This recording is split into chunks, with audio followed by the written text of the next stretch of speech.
Warbles on a lot to YouTube.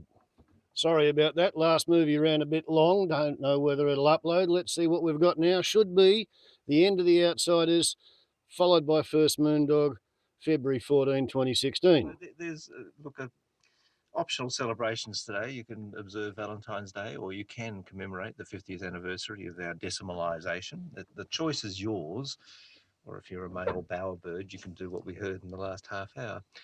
Thanks to our outsiders, Dr. Mark Triffett, age columnist, former Director of Strategic Communications at the Business Council, lecturer in Public Policy at the University of Melbourne, Alice Workman, political reporter for Triple J Hack. And Alice, you're off to new horizons at BuzzFeed in Canberra. Yeah, 3 doors down the corridor and closer to the bathrooms. So I'm pretty excited about it. You are so on the up and up. And Andrew Hessler. Well, I was joking that I'll know if anyone's pregnant because I'll see them walking past me 5 times a day. So I'll know first. Okie dokie. Andrew Hessler is a social entrepreneur. He was with us as well. It's 6 minutes away from 10.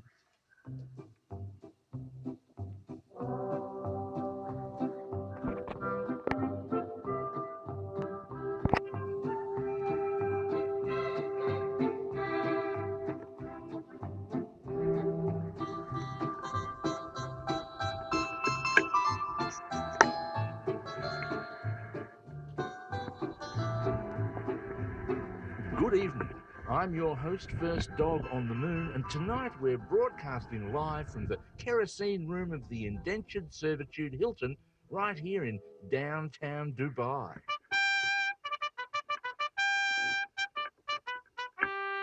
It's an honour to welcome our listeners to the Shifty Awards, proudly brought to you by Rolex. You know it's a Rolex, even if you're not sure it's a Rolex. The lucky recipients this evening are being honoured for their contribution to public life, service to government, leadership and innovation. And it's been a night of surprises so far, viewers. We were all shocked when not only did Greg Hunt get nominated, he in fact won the Shifty for being the world's best minister. Not even environment minister, but actual minister. And what a job he's done. Under the eagle eye of Minister Hunt, Australia's carbon emissions have increased. And more importantly, so have mining approvals. It's up, up, up all the way. What a minister.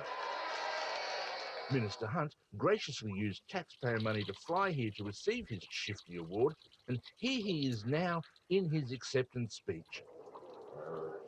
Such an honour to be recognised for all of our hard work ministering to the environment. It's quite unruly and full of bugs and plants and stuff, so we spend a lot of time chopping things up and sticking them in the mulcher.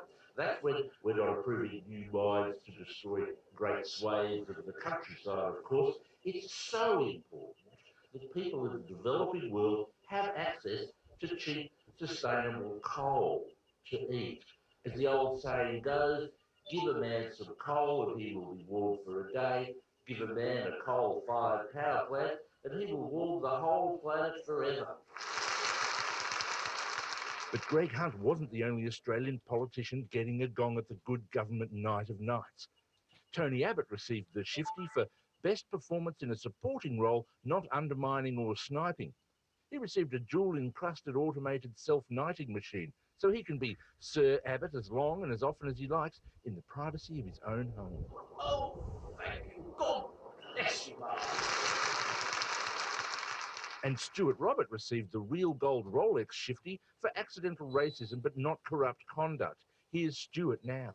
So he might be a Chinese billionaire with a plastic bag of Rolexes, but he's still Chinese. So they gotta be fake, right? Right, fellas? It was a night of surprises. The entire Australian Labor Party won the prestigious Bronze Nappy Bucket for services to effortless cruelty. A fitting winner. And what a show they put on. The synchronised ALP flash mob performance entitled Don't Mention the 37 Babies, Don't Mention the 37 Babies. Remember this? Barnaby Joyce was presented with a gold-plated gumboot for his performance as Barnaby Joyce in Bugger Me, Barnaby Joyce is Deputy Prime Minister now. What the f*** is going on with this country, for f***'s sake? And last, but quite probably least, Opposition leader Brisk Frotting was awarded the Platinum Anchor for not resigning, even though he's less popular than Irritable Bowel Syndrome. This was a special award decided by popular vote. Yes, respondents were asked who was their preferred Prime Minister if Malcolm Turnbull fell into a ditch filled with angry voles. The most popular choice was a Bex and a good lie down at 40%. 20% of people said their preferred Prime Minister was the buttocks of an anxious wallaby. 9% of people said Irritable Bowel Syndrome would make a good Prime Minister, whereas only 8% of people said opposition leader Bloop Truck Nuts. And so that's it from the Shifties for 2016. Yet again, satire was the real winner. This has been First Dog on the Moon's Guide to Modern Living, brought to you by the First Dog on the Moon Institute. Yeah, well, in other words, it was a pretty boring week in Australia. Malcolm Turnbull had to get rid of a few unperforming ministers. Mal Brough seems to have been completely pushed off into the left-right outfield. You know, he was the bloke who engineered the Northern Territory intervention. It was all done on the basis that little children are sacred and that by some feat of white Australian supremacist ideology, the fact that somewhere in interior Australia there were undoubtedly some Aboriginal children who were living in an at-risk situation because they were in a drunken domestic violent shithole and the grown-ups around them were behaving badly. Therefore, Mal Brough, who was at the time a Howard government minister, and he was also a retired army officer who saw everything in terms of army regulations and neat straight rows of shiny uniforms and polished boots. Mal Brough was put in charge of sending the army into the Northern Territory to protect the little children who were sacred. What it sort of meant in real time was this system of apartheid, which has been retrofitted back into Australia, which was attempting to reconcile itself to the fact that we live on Aboriginal land. Now, since the Howard era, with Mal Brough running his intervention, reconciliation seems to be conceived in terms of the Aborigines reconciling themselves to the fact that the land is in the hands of the rednecks and the Celts and the Anglo-Saxons and the Americans and the Chinese that they've sold it out to. That seems to be what reconciliation means these days, is the Aborigines should reconcile themselves to the fact that it doesn't matter what they think. You know, the term sacred site has been redefined by the West Australian Liberal government so that basically unless you've got a recognisable altar and a cathedral on the spot, then it's not a sacred site because a white Christian from Western Australia can't recognise anything less than that as being a sacred site. So Mal Brough's out. Good thing too.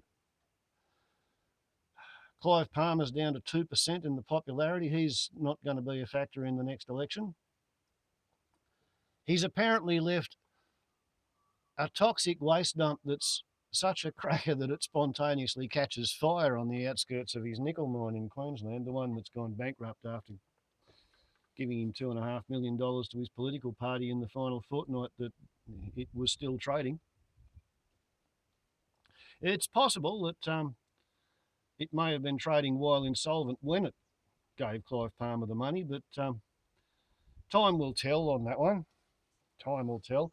This Roberts fella, again, an Abbott government minister who went to China to accompany a mate, and the mate of his had donated $2 million, I think, to the Liberal Party political fighting fund coffers, and the minister, Rob, had shares admittedly held in a holding trust, but he owned shares in the company of the mate of his who took him to China so that he could, on a private visit, apparently unauthorizedly act in his ministerial capacity to witness the signing of some sort of a mining deal.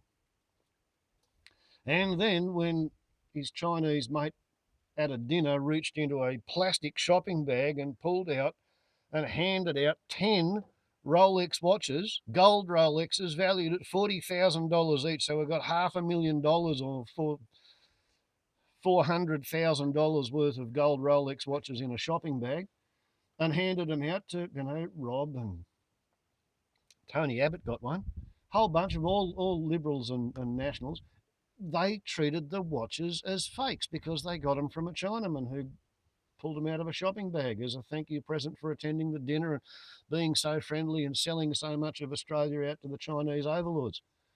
And it wasn't until I got them home that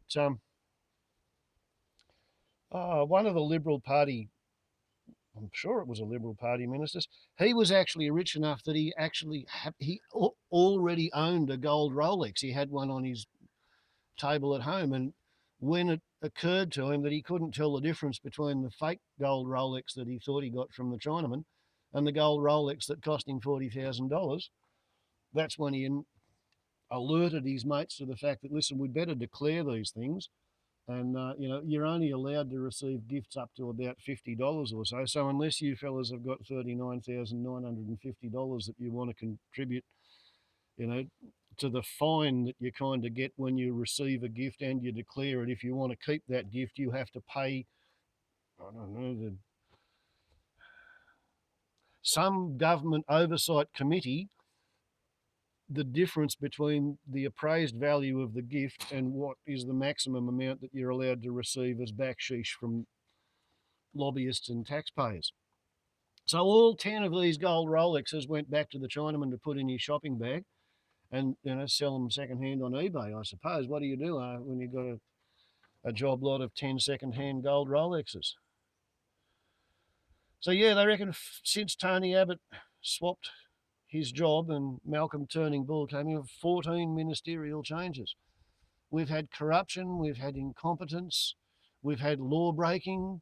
The reason Mal Bruff's been stood down is because he was illegally interfering in witnesses in order to manipulate the political system to put pressure on a sitting member of Parliament with the Peter Slipper affair and the Purloined Diaries.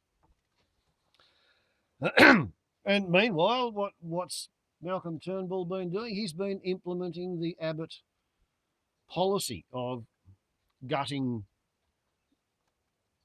scientific research in Australia, particularly gutting climate research, putting the boot into anything that actually matters to hold society together, while telling everybody that we can't possibly increase our tax take because times are tough and businesses are having a hard time making money, and therefore we're just going to have to not tax any businesses anymore, and therefore we're not going to have any hospital systems. They're talking about privatising Medicare.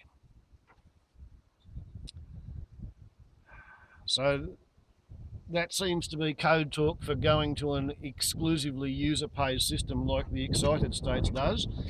And because nobody can afford to do that on a personal level unless they're one of the rich 1%, it's going to require much more use of health insurance companies in between the people who are actually doing the doctoring and the nursing of the patients and the patients. And what you wind up with is a layer of bureaucrats that sucks about 70% of the money out of the system and distributes it among themselves as wages and commissions and bonuses and dividends to the shareholders who own the company, and the proletarian just doesn't get healed anymore. And yeah, well, with what we've got in the pipeline with extreme weather events, it just seems really ridiculous to dismantle the existing functional medical system, which was pretty good, 15 or 20 years ago when didn't have as big a population to serve. It's already operating under stress and strain, hence the dead babies stillborn at a hospital outside of Melbourne on last week's background briefing. They went from 350 births a year to 1,200 births a year, and surprise, surprise, 7 kids that should have lived finished up dying. And a whole bunch of others got brain damage because the system couldn't cope. The system already can't cope. The very worst thing that we can think about doing is to cut money from the health system at a time when the economy is coming apart. We need healthy citizens, not cripples in pain, hiding at home, starving to death when they can't pay the power bill. Warbles on a lot to YouTube. Ciao.